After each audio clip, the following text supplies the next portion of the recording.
welcome to you wherever it is you are joining us from around the world. This is Enterprise Morning, reaching you from Enterprise Television. I am Henry Igwebike. We'll be starting off with our newspapers today, and right after that will be our main conversation also.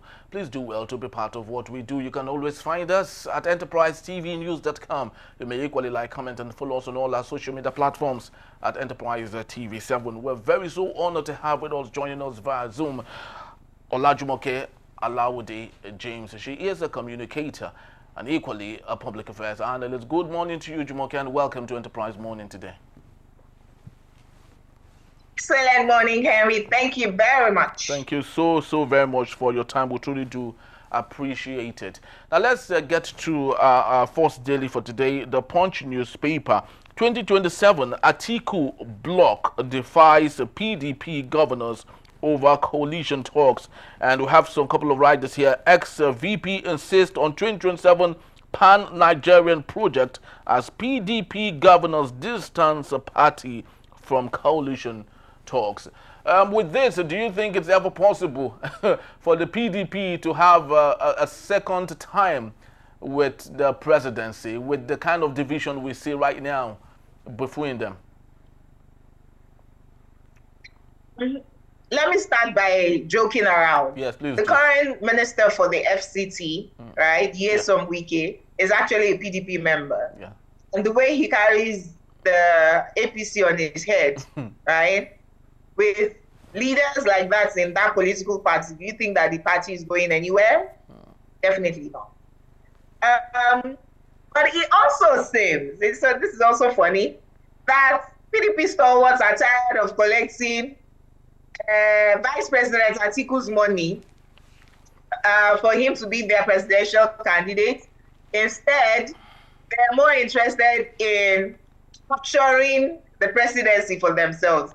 So they're saying, no. Oga Atiku, we've tried for you. Please let us go and look for a candidate that is sellable. Why do I say that? If you remember, the Labour Party's presidential candidate in the 2023 presidential election, Peter Obi, left the PDP in 2022, right? Because people like Governor Wike were saying to him, you don't spend shishi, they are not going to get the flag, you know. So, I mean, if the political party decides that, look, all of the people who have been here, the Sarakis, what's the governor of Oyo State's name now? Is it Makinde? Current governor of Oyo State. Makinde, yes. You know, and all of those PDP, former Cross River governor, Donald Duke. Donald Duke, yeah. Bode Olajumoke. What's the former custom guy's name now? I'm trying to remember all of the leaders in the political party, including President Obasanjo, who abandoned them. You know, if all of these people come together as elder statesmen and, you know, support the candidacy of somebody who is younger, fresher ideas, and somebody who is for the Nigerians, right, for the people, sellable, you know, the PDP might have a go at it. Because when the APC was campaigning against the PDP in 2015, they said, oh, they've been in power for 12 years, insecurity was the order of the day, Nigerians were suffering. At that time when we thought we were suffering, a bag of rice was 8,000 naira. A bag of rice is over times of today. As we were suffering, a liter of petrol was 7 naira, right? Now that people have seen real suffering under the APC, if the PDP comes out with a credible candidate, somebody who is compassionate, who is capable, who has the capacity to lead the country forward, whose manifesto is talking restructuring, dissolution of political powers from the center, community policing, security, you know, private public partnerships, and all of the good things that we in governance, the PDP might have chance again. But to have people like Atiku coming back, except he's coming back as an elder statesman, then I don't think they're going anywhere. Yes, I would love to believe that Atiku is might be motivated by Muhammad Buhari, who has tried so many times and at the end had the opportunity of clinching the position. Lots of people who are on the side of Atiku Abubakar have stated there's nothing wrong for someone to be dogged in what they believe in. Chickening out is not the best bet. So do you think that Atiku Abubakar might see that as the gusto that he needs to keep firing, hoping that all of these things are all unnecessary distractions that are just before him? All right, I think we still have a little bit of a glitch there. Hopefully, yes. Are you there? Yes, I heard the question. Beautiful. I alluded in my opening statements to the PDP stalwart liking Atiku's money. So there will be sycophants who tell him the things that he likes to hear. If he's truly dogged and is really about saving Nigeria, he's been gunning for the presidency since 1992. How old is he again? I'm talking in his real age, not the official age, right? True. He should know that at this point, what he could do in 1992, he can't do it in 2025. He's old. He's healthy, and I wish him long life, When we talk about people being old, we're not accusing them of doing wrong, because all of us will get old. All of us will eventually die, right? But what you can do in your old age, I'm looking at Peter Obi himself. He's 62, I big something. In another 2 years, he's 64, 65. He's getting closer to 70. He cannot do the things that he's currently doing. Do you get what I mean? When you have your children and grandchildren coming up, ask people like Atiku and Buhari, did they not mentor anyone? Their children's age mates, that they can stand back and say, look at my mentee, he will do way better than I could ever do. And with technology and age on his side, he's a technocrat, he would do fantastic as president or governor. Why must it be you to save Nigeria? Where's the spirit of division of labor, continuity, when children replace parents? But what could be the motivator? Why do you think? Is it about greed? Is it about selfishness? What exactly it is? Because when it comes to material wealth and acquisition, these people have more than enough. What exactly is it they are looking for? Absolute power corrupts absolutely, right? And when you look at the hierarchy of need, on the top tier is self-fulfillment. So by the time you have all the money in the world, right, as a human being, now you see it happened to Trump, it happened to Elon Musk. Once you have conquered hunger, you now have all the money in the world. It will shock you the amount of money that Atiku spends for his campaign. It was just about going to steal Nigeria's money. He will not be spending that much since 1992. If it's about acquiring wealth for himself, is it private jets that he wants to ride now that he doesn't already have? Is it access to private hospitals in Germany or US or France that he doesn't have? It is that if you have all the money in the world, what becomes lacking to you as a human being is power. That's I'm the richest human being in the world, but I'm still subject to the authority of the president of this country. So you will find people ask the same question of Abiola when he ran for president. Was Abiola running for president to go and steal money? When he was already giving countries money. That's how rich he was. It's just that once you have all the money in the world, what is left is power. You want to acquire power. Either become a governor or a president, Again, that's what the Yorubas will say, that money is never enough, right? I agree. But look at what Dangote is doing. Why is he not vying for president? He's acquiring, new business ideas, creating more business opportunities every day for himself. In the future, Dangote will run for president. No money, right? But I don't think it's about greed for someone like an Atiku. He's spending just so much money every election cycle. It cannot be about wealth acquisition. It's about personal fulfillment. The same thing for President Tinubu. He had so many governors under him as, his political godson. Why did he say Emilio come? Is what power gives you that they're searching for. I don't think it's really about leadership or providing good governance. If they truly have the ideas, they should be advising the ones who are currently in power. It's more about self-gratification, self-satisfaction, that, I did what no one else did, or I'm the greatest Fulani or greatest Yoruba man that ever lived. No one. It's just about power acquisition. Full stop. Very, very true. Because one would question to what ends then. Because when we take a look at those who have come before then, Bashar al-Assad and Bongo of Gabon, and what it was for them at the end of the day, one would question to what ends then is the power when you have it all and there are no dividends of that in the lives of the people that you see every day. To what ends then is the power. But let's take a look at other issues here. This might be on a little smaller scale, but it's still about power, and it's on the family feud. Peter of P Square alleges Jude, his elder brother, diverted 1.3 billion naira of P Square's earning.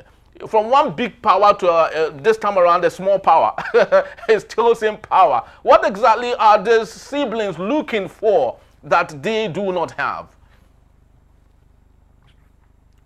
Okay. Some people will say when the siblings were all single, they didn't have issues in how they shared their money. But once they now had families, the women wanted more security for their own individual families rather than this collective pot.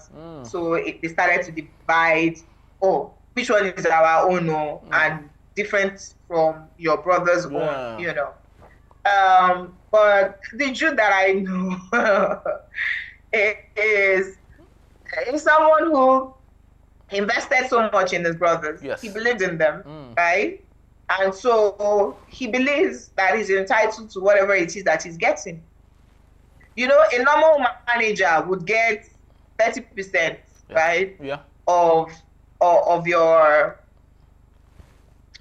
not royalties, of your, whatever wages you get, from outings, from performing at events. But because they were brothers, they could divide the pot directly into 3, right? Yeah. If it's just Jude managing Peter would go home with 70%, right? Yep.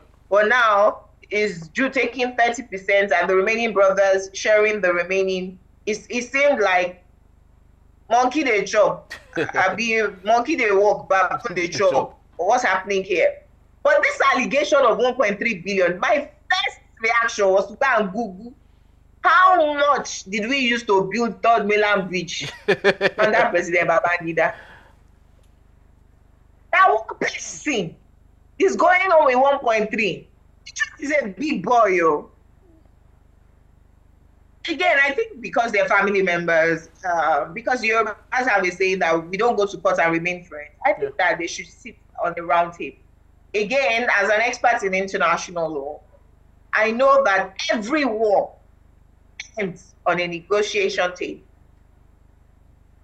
So the international law, scholars will say, why don't we start from the negotiation table rather than end there after we have killed everybody on both sides? The remaining 2 people on both sides will end up on the negotiation table. I think that Peter should speak to his brother. Obviously, their communication must have broken down. which is why they're bringing all of this to the public space. Again, the courts are there for them to seek redress. If one of them feels aggrieved to that extent. But it's very unfortunate that this very personal issue amongst brothers is being brought out to the open. But every family has issues like this. It's just that in Yoruba land, we know how to cover our own. We don't expose ourselves like that. Your Olori Ebi will call you. Remember the child of whom you are. Don't come and expose your brothers. It's not like siblings don't fight. Yeah. There's siblings feud everywhere in the world, But our culture, we just cover these things up. We don't allow the world to know. But if he feels aggrieved enough to go to court, meaning that their communication has totally broken down, his brother is not responding, and is sitting on what he believes is his own entitlement, I think he should have his day. Very, very true. And this is actually not peculiar to us right here in Nigeria. Around the world, just like you've rightly said, it's the same thing. Serena Williams with the father, who has managed both of them for a very long time. They didn't end up well. Beyonce, the dad was managing her. They didn't end up well. Michael Jackson 5, the father was managing them. They didn't end well. Lots of stories like that. And the question is, when we constantly have this family feud, so does that mean that blood business is really not, one should not see it as a futuristic sort of investment that is worth putting your skin in the game for? They say money they scatter friendship, right? You and your friends just do one business together. If you remain friends, then both of you are very upright and mature. And because of that, the way doctors are not allowed to treat their family members because emotions are rife, is easier. Although friends do business together, to be honest, it's easier to just keep whatever relationship that you have with your family members like that and keep business aside, so that business going awry will not damage your relationship with your family members. But that's not to say that we don't also have people like Burna Boy, whose mom is still managing him, and we have not heard of a fight yet. I think it's all about maturity. Conflict is a constant in every relationship. If you do not disagree one with the other, it means you are not being honest to each other, right? Yeah. But what is more important in conflict is acquiring conflict resolution, expertise, traits, character. Where when there's conflict, you're not necessarily going into war because you disagree. You're able to sit down knowing yourselves that this person doesn't like me to talk to them like this. This person doesn't like to be spoken to at this particular time. That's the advantage of doing business with your friend or your family. You know them, their likes and dislikes. And if you humble yourself, I think that ego comes to play with every human being in our relationship with one another. If we just, and I've heard you said over and over that ego is EGO, edging God out. If we just stay humble and listen, sometimes we are saying the same thing, but because we are not listening to each other, we think that we are saying different things. And then somebody's flaring up, somebody's angry. Why did you talk to me like that? No, I will not take this. And the relationship is damaged. I think for these brothers to stay brothers who love themselves deeply, and I'm believing that there's love somewhere in there, that they should just calm down, allow the egos to lie, and if they are unable to do business without quarrel, without fights, allow their lawyers to have the conversation. I'm sure the lawyers are unbiased. They just want resolution, Allow the lawyers to dissolve what they used to correct, what they used to have in terms of business relationship, and everybody just take whatever is accruable to you and allow sleeping dogs lie. That's what I think for their relationship. But Jude did indeed invest a lot in his brothers. I used to do stage management across concerts in Nigeria, and it was around the time that P Square were very popular. I remember Jude walking up to me backstage once while I was sleeping that, Jumake, do you really love this Joe? That he saw me at the previous event, he's here, he's not sleeping, why am I sleeping? You know, meaning that he was showing more passion, you know, for his job as an artist manager than I was showing as a stage manager. I was packed out 3 events in one night, and he was still jumping on stage for his brothers. So somebody who is that invested in their crafts, I don't think that they should throw away the dirty water with the baby. I think they should just allow their lawyers settle the matter and everybody goes home happy. Very, very true. And, when we talk about some of these things, I just remember while we were growing up as young lads, my father would tell us that he would never be alive and see 2 of his sons do same business.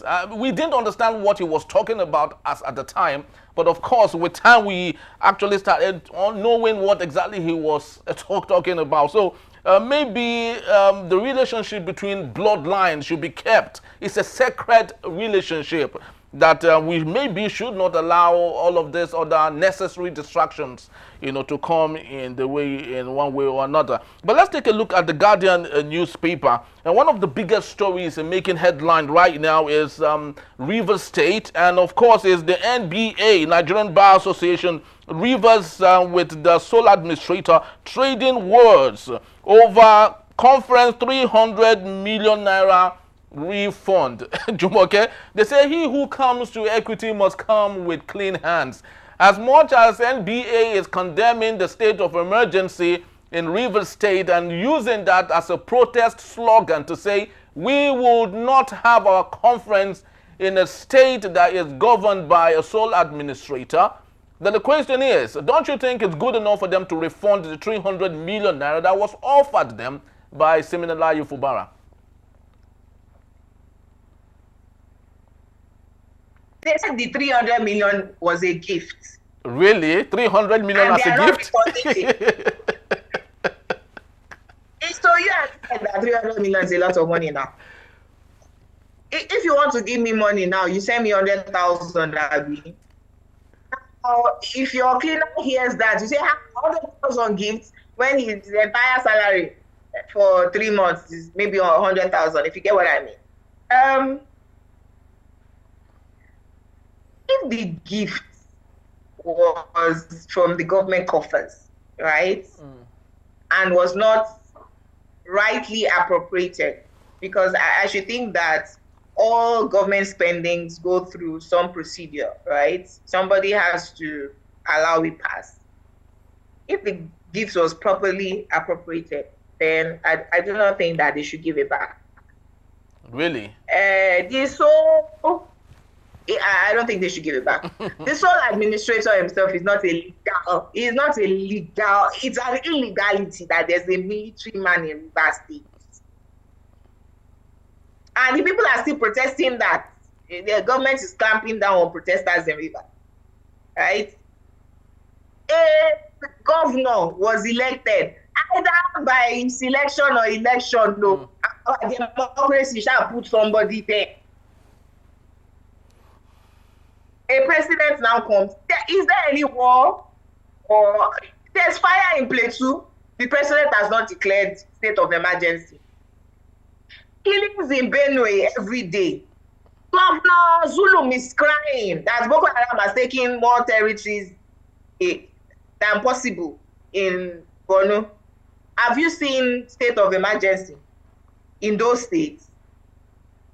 So, if the president is declaring state of emergency in Rivers State, the people who are accusing him of wanting to hand over Rivers State coffers to his ally is a political godson, Nyesom Wike. You cannot accuse them of lying against him. Now, democratically constituted institutions and organizations like the Nigerian Bar Association in Rivers State, that it's like Fubara gives monarchs in Rivers State money when you go on state visits. And these things, like I mentioned, I think that there's some appropriation for them. You know, people receive brown envelopes when they go visiting governor, right? Now come as illegal administrator and say I should come and return the fund. What's the meaning of that? Did I steal the money? I didn't. It was a gift. What you can do is to go and tell the former administrator. But again, the military administrator does not have the right to go and query Fubara. It's the House of Assembly that ought to do a probe that 300 million was sent to MBA. Was it appropriated? Was it misappropriated? In a democracy, it's the House of Assembly to do that, not a sole administrator. So you cannot build a bungalow, skyscraper on a faulty foundation. That's the honest truth. Yes, but what Ibas is actually, crying about is not that he is against the 300 million that was given to them, but where he is, I would love to believe, really vexed about is that the conference is taken away from Port Harcourt. Given the investment they have made and everything that had been put together to have that conference there, it's more like the NBA is desiring to maybe smear the sole administrator and the what he has going on in Rivers State. Don't you think so? So Rivers State was supposed to host the NBA's annual general call. Yes. Right? Hence the 300 million donation or gift. And so the sole administrator is saying because they're taking it away. Why are they taking it away? Let me give a story, right? Former NBA chair under Babangida, Akaba Shorun.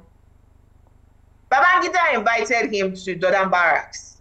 And Akaba Shorun refused and said, I've never heard of the bar being taken to barracks. If you understand the implication of his statement, a military president inviting the judiciary, he refused, he didn't go, right? Those were days of men with honor. Now, as far as the conference is holding, even though it's not holding the River State, right? Yes. And the reason for it not holding in River State is like saying, we are Democrats. We will not allow a military administrator to host us. The money was given by the democratically elected, either elected or selected, whatever. INEC shall gave him a certificate of return as governor of Rivers State. It was given by Sim Fubara. So we have spent some of it on materials, we have spent some of it on planning, and even relocation of our conference away from all of this militarization happening in Rivers State. They're not asking us to go and refund the gift. Who takes back a gift anyways? I think the sole administrator should just face his administration. No, very, very true. This reminds me of the feud between late Gani Fawemi and his bosom friend, Onagorowa. Very great friends, and but unfortunately, Onagorowa went to work with late Sani Abacha, which Gani Fawemi was not comfortable with, and that was the feud that happened between both of them, which of course did not resolve until both of them were no more. This is very similar to what you just said on that particular matter. But just before we go, I would love you to speak to the issue of Gencos. Oh, but you remember that sole administrator Ibas was saying that the NBA sold the hosting rights to Rivers State. The organizers, Senior Advocate of Nigeria, Mr. Obegolu, was saying no, it was not by bidding or that we sold it to Rivers State. It was decided in 2024 at our last conference that the next one will happen in Port Harcourt. So that Sim Fubara gave us money to, it's not that we sold hosting rights. It's only administrators that will be thinking like that anyway. I'm listening to you, Jerry. Well, that's what comes with administrators, because they do not understand, there is a rules in Democracy. everything. Yeah, exactly. Very, very, very true. In 60 seconds, if you may, Genco threatened shutdown over 4 trillion debt as Band A customers protest. You will agree with me that some of us that are on Band A, our Band A is no more looking like Band A. It's looking like Band E, because we do not see the 20 hours of power that they promised us. Look, me, I'm a bandit. So under Ikeja. We complain in fact, our transformer now caught fire yesterday. I'm a bandit. Look,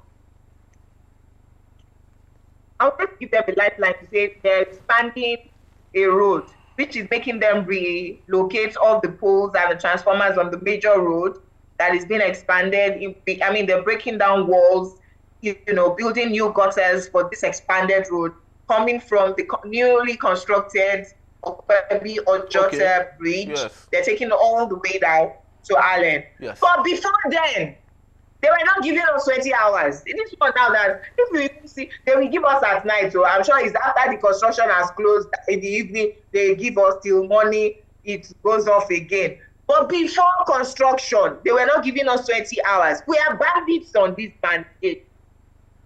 I've always known that this scheme, you guess what?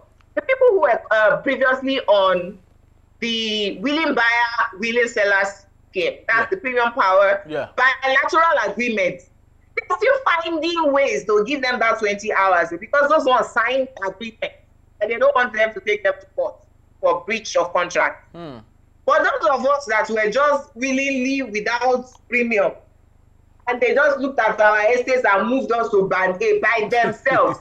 There are no bilateral agreements, no contract signed. They just use mouth to say, we give you 20 hours at this new tariff. They are not giving us the hours at that new tariff. It's unfortunate that NERC saying, they should go and refund money to some people that they have over taxed. I don't know how that's going to happen. Oh, my Nigeria has gone to. Oh God. It's actually very, very sad because someone was. Happened to us. Yes, so because someone was analyzing the reasons why Nigerians were moving in droves to Ghana, and they said one of them is because of electricity, a lack of it in Nigeria and the presence of it in Ghana. And the question is, can we really grow the country? Nigeria provides electricity to some West African countries. But how come we do not have it while we give it out to other people? What is the metrics there? If you ask me, who would I ask? It's actually very sad. All right, that's just about the time we have on this particular segment, just to let you know that Olajumoke Alawode James will be right here to take us on our main conversation. That's when we return. Presidential directive for Tinubu orders in Plateau. Aliyah wants enter Benue at your own risk. That is in the beat. Still Enterprise Morning. Please don't go anywhere.